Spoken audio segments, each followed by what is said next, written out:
What is this about? This Kyle Berkshire guy is absolutely outrageous. Let's take a look at what he's doing. So we're going to take a look at the new long drive sensation, Kyle Berkshire. He hits the ball ridiculous distances. It's like, oh my God, the noise when he hits it is outrageous in terms of the contact. The ball speed coming off is unbelievable. But he does something quite different to a lot of the other long drive guys before he hits a shot. Let's have a look at what he does. And is there actually anything that the regular golfer can take out of it from the long drive guys that can maybe help you gain a few extra yards? Now, first thing we've got to do before we do anything is look at this outrageous speed. I mean, oh my God, how fast? That's just outrageous. The noise, it's just like unbelievable. It's so good. But it's gone miles. That was 230 miles an hour ball speed. Like, really? Come on. How's he doing that? Let's have a look, right? Okay, let's just get him back to the start here and have a look at what he actually does with this lower body before he hits a shot. So he's waggling about here, moving the feet, and then the left heel comes straight up in the air. So that's putting that weight now through the right foot. He then replants the left, and the right comes up in the air. Now this is definitely now all ground force reaction, because what he's doing is, watch how he pushes through the forefoot of this left foot. So he pushes back down because of the right replants itself, and then he loads across and then creates this unbelievably big athletic turn. Obviously it's normal long drive type backswing, very, very long, letting that club set, getting all the levers loaded. And then from here, here's where it gets amazing.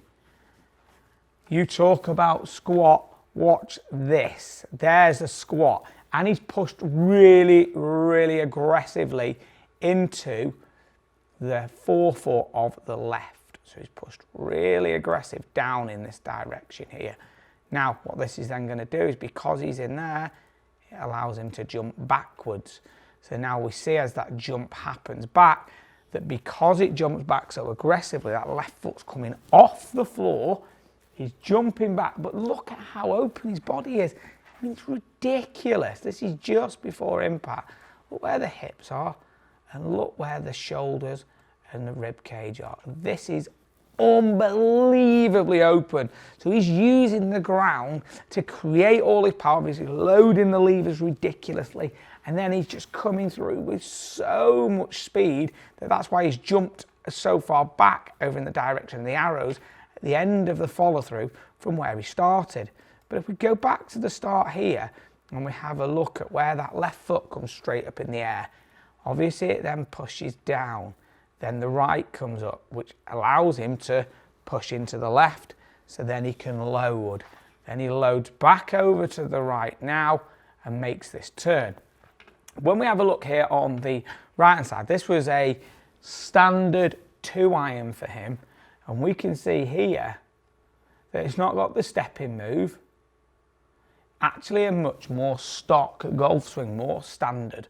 But what he's doing here is, because of the movement he's creating on the right to get as much power as he can, there's zero restriction in the lower half. Upper body's turning as much as possible. So he's really, really winding up. The right hand side, we can see it's not the same amount of movement, but we can still see just how much he pushes down, getting the squat, jumps it back, really gets that body open, but ends up finishing with amazing balance. This one was a 300-yard 2-iron. I'm sure we all hit those, don't we? Now, let's have a look at another one of his ones here, and we'll take a look now at one that he thought was a stock 8-iron. So this was a stock 200-yard 8-iron, and we'll see now. Going back, normal position, but very, very, very balanced. You know, he's not got the movement around to try and get massive amounts of distance out of it. That's his stock golf swing. Now, this was a really long hit 3-wood, a 382 yard 3-wood. And again, what he's doing here is he is using the same ground force. Left foot up, pushes it down, pushes into it, lifts the right. So the weight is on the left, then he's using the ground force reaction from the left to push back to the right, create huge amounts of turn, squat, and then jump. And we can see how much ground force he's using there because he's airborne almost at impact and then firing everything around. So a ground force reaction is something he is using massively in his golf swing. Let's have a look at a couple of driver swings and have a look at how this is anything we could apply to our own standard shots to get us to hit the ball further without us having to create the step, but using the exact same principles. So now on the mat, got the driver out, got the golf shoes on. If you haven't seen why putting golf shoes on is important, jump back and have a look at a video just done because it's absolutely vital, the footwear you're wearing. And it helps with the power, the ground force. So what does Berkshire do? He creates this step, so he lifts it up, pushes it down, the right, and as the right foot comes up, so he goes up to create the momentum to push down, let the right come up. And as that goes back down, it allows him to create all this extra rotation. So he's going up, down, back, rotate, bang. So how can we work with this? So I'm going to try and do, see the ball up high, really want to hit it on the up. Then feel like we slightly push through the left leg just before I'm about to start back. So push in through the front of the left leg and use that momentum to help to create the turn. Because therefore, when you're getting behind the ball, you're not swaying too far off it. So JJ said that a lot of players would often try and feel a little bit more left so then they could load right when they want to get a bit more power. And until watching this, I'd never really thought about how they do it. But what they must be doing is it's a small thing where if you push into that left foot, it will help you to jump back into that right heel. And then from there, I'm going to really try to stay behind the ball and hit it on the up. So let's give this a go with this one. So it's going to be push and then load it.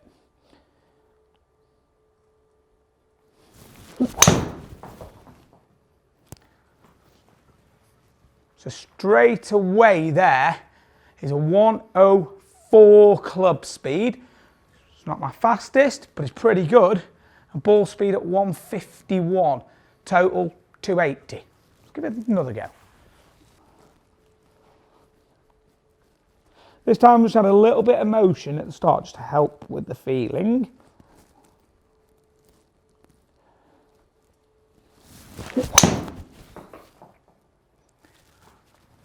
So that one's crept up again. That one's at 106 club speed. I wasn't as efficient on the smash factor, so it's pretty much the same ball speed and total distance is in and around the same. Consistently got it sort of like the 105 mark of club speed. Now, I think this is something that's going to be really good to try in terms of pushing down into that forefoot to enable you to use the ground to create the rotation going back. And is this going to lead to more club speed? I think this has got a chance. I'm going to give this a bit of a go and we'll maybe have a look at this when we start to have a look at how far I can hit the golf ball going forwards. But I think this is worth all of you giving it a try because it's definitely working from ground force reaction to help you get the rotation, completing that turn, get more speed. If you can match that up to centered strike, definitely going to see more power. Comment below if you give it a try, are you getting more power out of it? Let's see how you get on. Now, if you haven't subscribed to the channel, please do so. As always, thanks for watching and talk with you again soon.